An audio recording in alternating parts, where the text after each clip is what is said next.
आज श्री सुखदेव जी महाराज परीक्षित को बड़ा ही सुंदर प्रसंग श्रवण कराना प्रारंभ किया।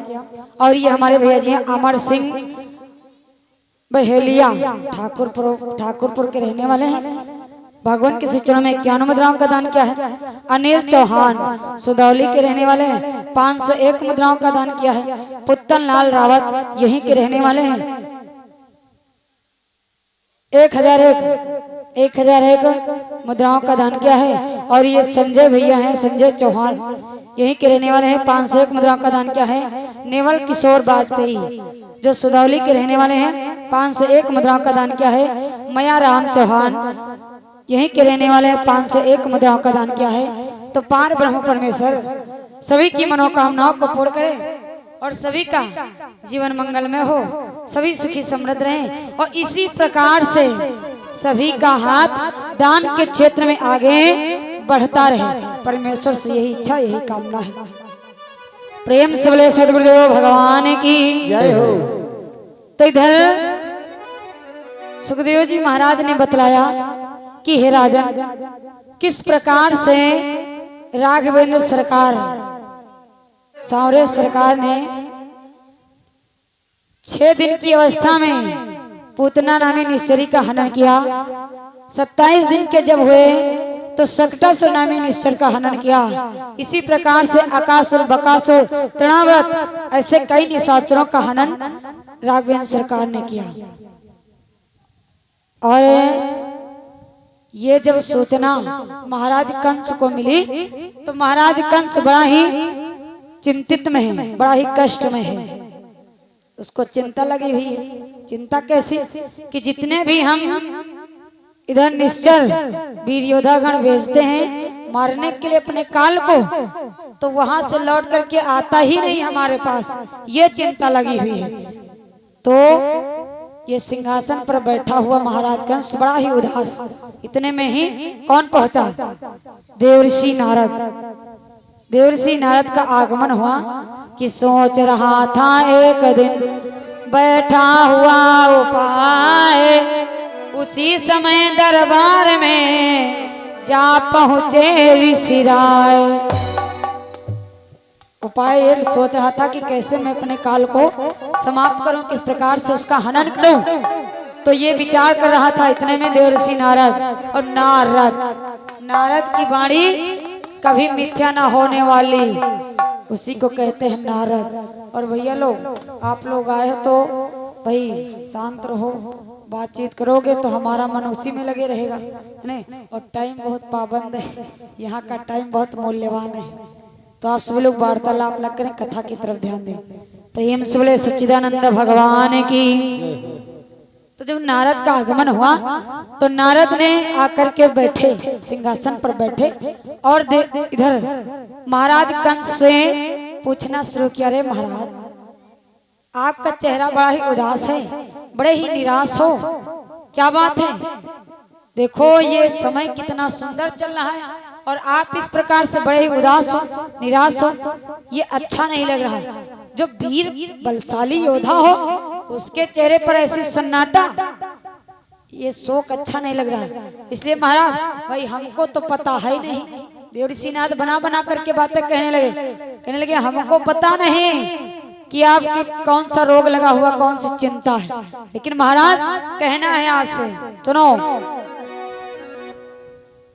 कि चिंता हो किसी छिपे रिपु की, अरे किसी शत्रु का भय हो तो सुनिए कि चिंता हो किसी छिपे रिपु की, तो धावा करो हरा डालो।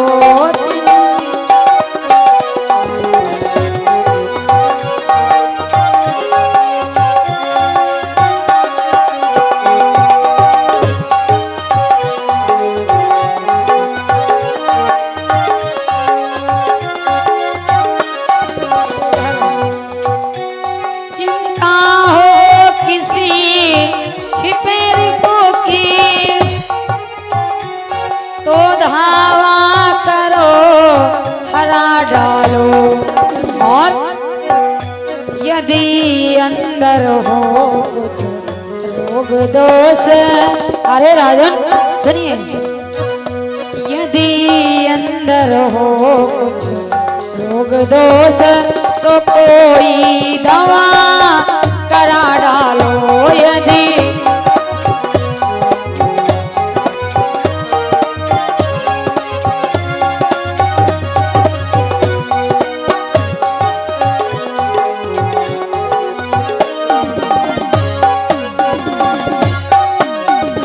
अरे महाराज, अगर किसी शत्रु का भय हो तो तुरंत ही, इतनी बड़ी सेना है आपकी, आदेश करो तुरंत ही उस शत्रु को पराजित करो और उठा करके अपने जेल में बंद कर दो।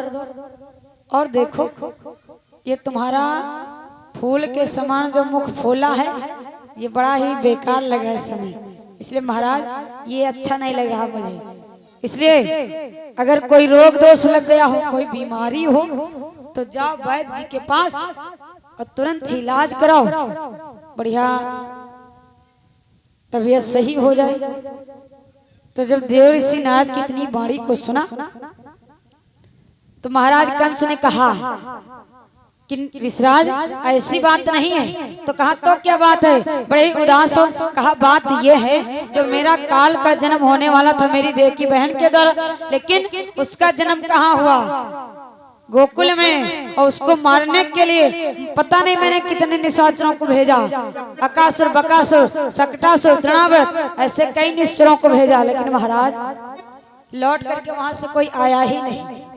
ऐसा एहसास हो रहा है कि हमारा जो काल है, राघवेंद्र सरकार है, वो जलता हुआ दीपक है, और ये जो निश्चर हैं ये पतंगे हैं। जैसे दीपक जलता है तो देखो पतंगे उस लो में जा करके अपने प्राणों को समाप्त कर देते हैं, उसी प्रकार से वहां से लौट करके कोई आता ही नहीं, ये बताने के लिए कि आखिर मेरा काल किस प्रकार का है और कितना बड़ा है, कैसा उसका रंग रूप है, ये चिंता लगी हुई है। तो देव ऋषि नारद ने कहा, रे उस दुधमेह अहिर के बच्चे से तुम डर गए? सुनो महाराज, पता नहीं वो यादवों के कुल में होने वाला, जूठा मीठा खाने वाला और मट्ठे पर दूध दही पर गुजर करने वाला, जीवन यापन करने वाला, और तुम उससे डर गए? अरे महाराज सुनो, सुनिए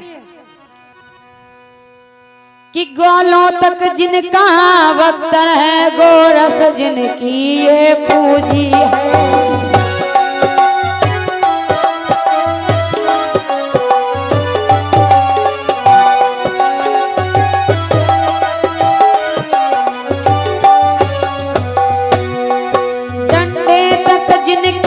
ताकत है हाँ हो तक जिनकी धमकी है,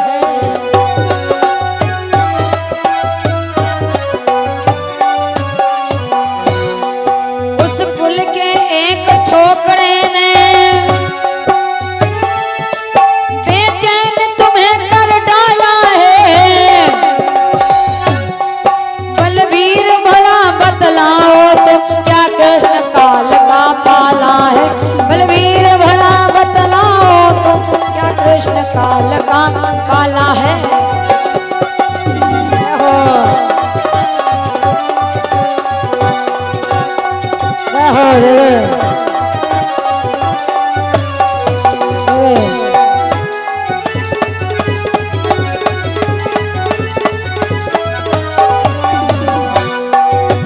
अब तो राजन छोड़ो खेद के फिर से खोलो अपनी जेल, अब तो राजन छोड़ो खेद के फिर से खोलो अपनी जेल।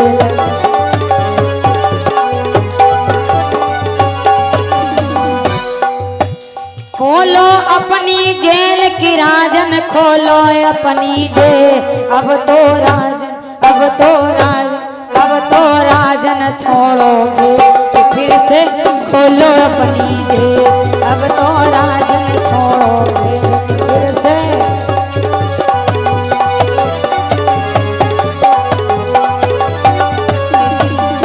अरे महाराज, उस नंद बाबा के लड़के से आप डर गए, जो दही और मट्ठे पर अपने जीवन को यापन करने वाला, जिसकी ताकत हाँ और ना ही करने में।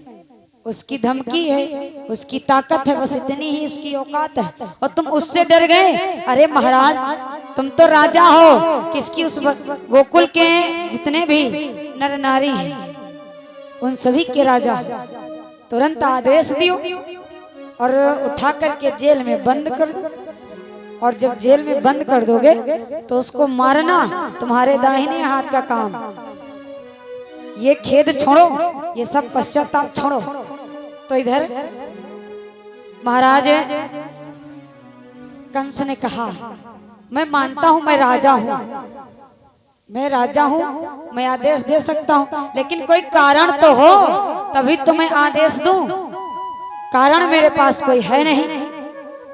तो देवर्षि नारद ने कहा सुनिए महाराज, कारण की बात करो तो कारण हम बता रहे हैं। और एक बात और भी है कि जब विधना दारुण दुख देही और ताकि मत पहले न हर ले। जब व्यक्ति के ऊपर कष्ट आने वाला होता है तो उसकी बुद्धि छीण हो जाती है। वो क्या कह रहा है क्या नहीं कह रहा है समझ में कुछ नहीं आता। तो देवर्षि नारद ने कहा, महाराज कारण की बात करो तो कारण हम बता रहे हैं, सुनो। कि नारद भोले का रण कैसा, सीधी आज्ञा पहुंचा देना ना।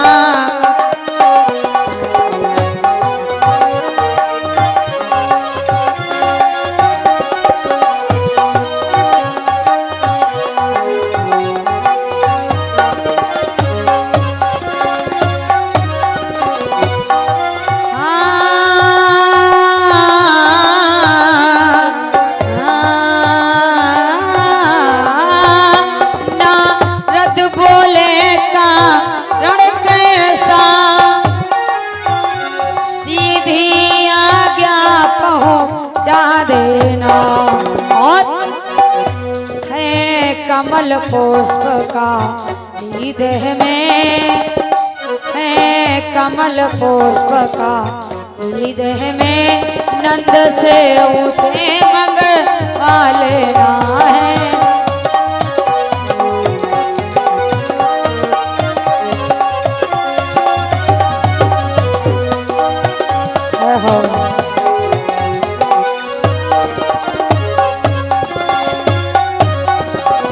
महाराज कारण की बात कर रहे हो तो कारण हम बता रहे हैं। कहते हैं एक काली कुंड है, कहाँ? यमुना नदी के तट पर, यमुना नदी के किनारे काली कुंड है और उस कुंड का जल इतना विषैला है और उसके जितने भी पेड़ पौधे उसमें लगे हैं वो बड़े ही काले काले हैं। इसलिए सुनो, काली कुंड के उसी कुंड के कमल के 100 पुष्पों को मंगाओ और कहो कि यदि उस कुंड के तुमने पुष्प ला करके हमें नहीं दिया तो तुम्हें प्राणदंड दे दिया जाएगा। बस उस कुंड के पास जाना ही, मौत के गाल में जाना है। अगर जाएंगे तो उस कुंड का जल इतना विषैला तुरंत ही समाप्त हो जाएंगे। अगर नहीं जा रहे तो तुम तो राजा हो, आदेश तो दे ही चुके प्राणदंड का, तुरंत उठाना, जेल के अंदर बंद कर देना, समाप्त कर देना। अब जैसे इस बात को सुना महाराज कंस ने, समझ में बात आ गई, तुरंत ही फरमान लिखा और एक कर्मचारी के हाथ में दिया और पहुंचाया गया। कहाँ फरमान? नंद बाबा के वहां। अब नंद बाबा के हाथों में जब फरमान पहुंचा, बेचारे वो पढ़ने लगे और रोने लगे, पूरे फरमान को पढ़ नहीं पाए, रुदन करने लगे। और जैसे यशोदा मैया ने देखा कि नंद बाबा रो रहे हैं, बात क्या है महाराज, क्यों रो रहे हो? हे नाथ क्या बात है? तो नंद बाबा ने कहा कि हे प्रिय, महाराज कंस ने यह आदेश दिया है, काली कुंड के उसे 100 कमल के पुष्प चाहिए। यदि मैं ला करके नहीं दूंगा तो वो प्राण दंड दे देगा मुझे, और यदि मैं लाने के लिए जाता हूँ तो उस कुंड का जल इतना विषैला है कि उसकी भाप लगने से ही मेरे प्राण अंत होने वाले हैं। अब जैसे नंदरानी ने सुना वो भी रोने लगी, विलाप करने लगी, और इतने में भगवान सांवरे सरकार उछलते हुए, घूमते हुए, खेलते हुए आए और कह रहे, मैया सुनो क्या कर रही हो? देखो मुझे बहुत जोरों से भूख लगी हुई है, मुझे कुछ खाने को दो, मुझे माखन मिश्री ला करके दो। अब जैसे मैया ने कन्हैया को देखा तो और जोरों से रोना शुरू कर दिया, और रोना शुरू कर दिया। तुरंत ही कन्हैया को अपने हृदय से लगा लिया और कहा, बेटा हे लल्ला, हाँ मैं अवश्य तुझे माखन मिश्री खिलाऊंगी। दौड़ करके गई, माखन मिश्री लेकर के आई और अपनी गोद में यशोदा मैया बिठा करके कन्हैया को खिलाने लगी और कहने लगी, रोने लगी, विलाप करने लगी, कैसे खिला रही और रुदन कर रही। माता बोली खा ले बेटा। अरे लल्ला, आज ये अंतिम दिन है जो मैं अपने हाथों से तुझे माखन मिश्री खिला रही हूँ। कि माता बोली खा ले बेटा, अंतिम दिन माखन मिश्री।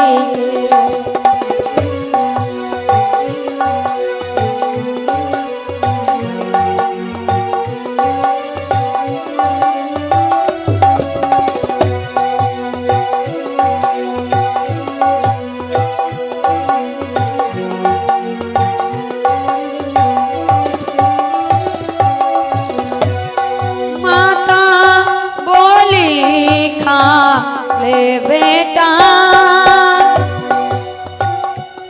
अंतिम दिन माखन मिश्री को, और कल से क्या पता हमें लाला, कल से क्या पता हमें लाला, दर्शना पड़ेगा जी को कल से।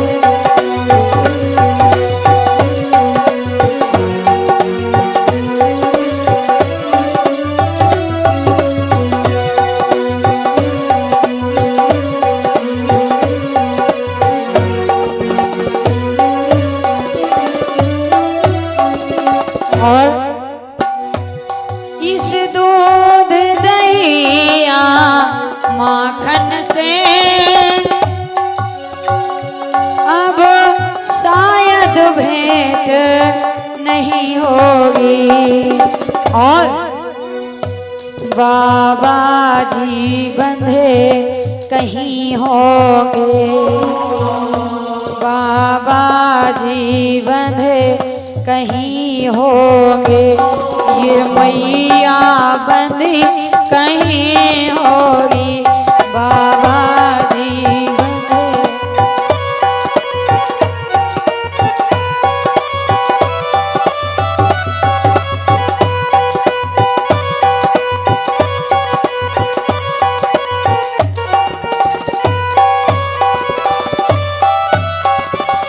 आज यशोदा मैया भगवान सारे सरकार को माखन का भोग लगाने लगी, मक्खन मिश्री खिलाने लगी और कहने लगी, अरे लल्ला, आज ये अंतिम दिन है, इस माखन मिश्री को खा ले, अन्यथा पता नहीं कल मैं तुझे अपने हाथों से माखन मिश्री खिला पाऊं, अन्यथा ना खिला पाऊं, और इस दूध दही से पता नहीं अब दोबारा मुलाकात हो, अन्यथा ना हो। तेरे बाबा कफन में लिपटे हुए कहीं अलग पड़े होंगे, और ये बूढ़ी मैया कफन में लिपटी हुई कहीं अलग पड़ी हुई।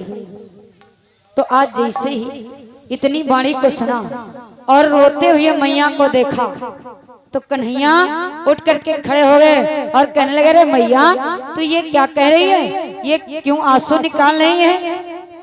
ये अधीरता से भरे सुने मात के बैन, बालकपन को भूल कर उमड़े करुणाएन।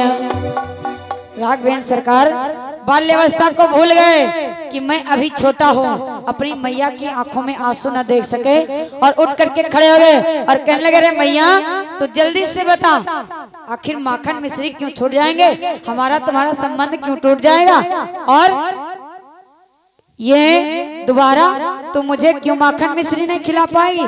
सुन मैया कि माता माता क्या कहती है, माखन मिश्री क्यों छूटेंगे, क्या घटना घटने वाली है जिससे ये नाते टूटेंगे, क्या घटना।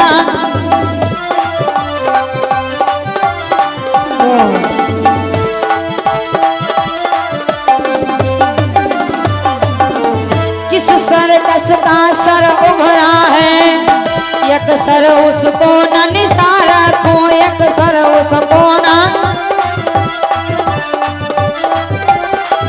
जिसने कुछ जुबा चलाई हो उसकी वो जुबा काट डालो, जिसने वो।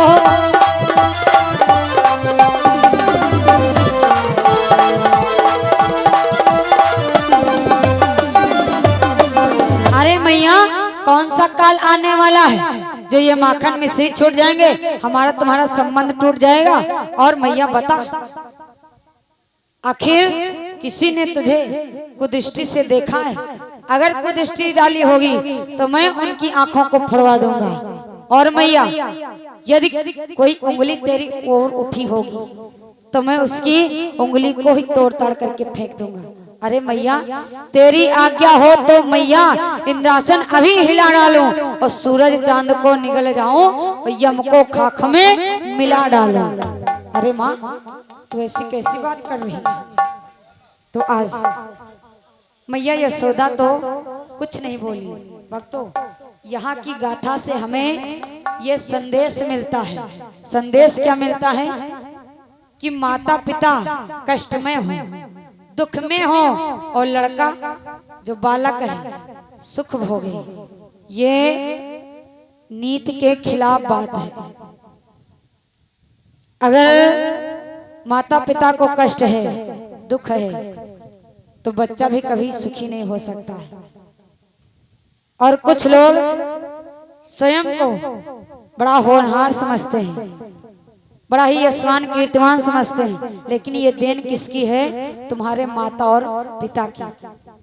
अगर माता पिता ने इस जुबान से आशीर्वाद दे दिया तो तेरा कल्याण होने वाला है, क्योंकि माता पिता साक्षात रूप में भगवान समान है, भगवान है। किसी कवि ने बतलाया है, यदि मैया को हम कष्ट देंगे, पिता को कष्ट देंगे, तो मेरा कल्याण कहीं नहीं हो सकता है। कहा है क्या कि माँ बाप को अगर तुमने सताया,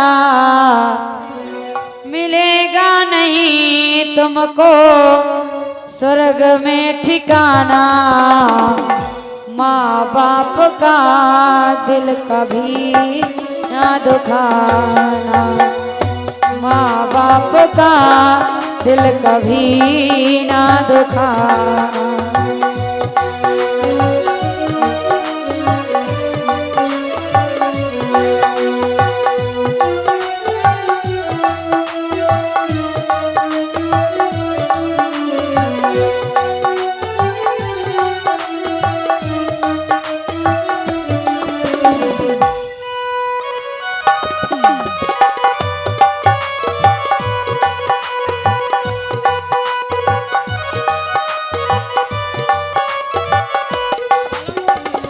और परिवार की गाड़ी को पिता ने खींचा, खून और पसीने से हम सबको सींचा।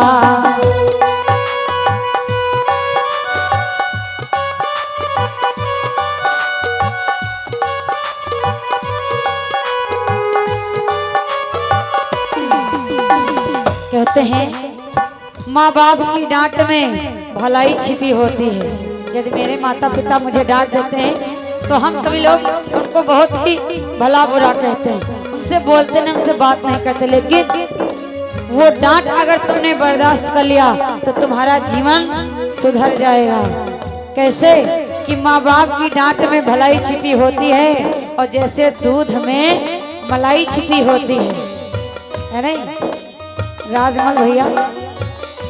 यही तो बात है। डांटा अगर है तुमको प्यार भी दिया है, पिता का ये कर्जा बेशक भले ना चुकाना, लेकिन माँ बाप का दिल कभी ना दुखाना, माँ बाप का दिल कभी ना दुखाना।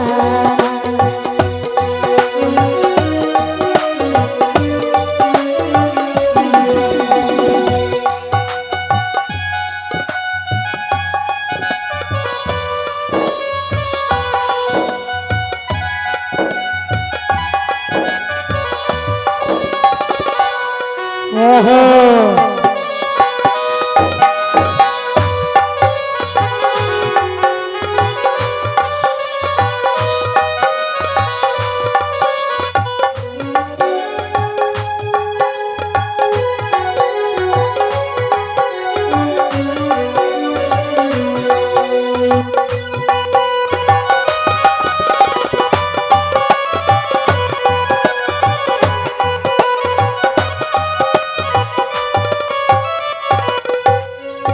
प्रेम से बोले सदगुरुदेव भगवान की। तो इधर राघवेंद्र सरकार यानी सांवरे सरकार ने जैसे ही क्रोध भरी वाणी में पूछा तो आज यशोदा मैया ने कुछ नहीं कहा, वो तो बोल ही नहीं पाई। नंद बाबा ने कहा कि अरे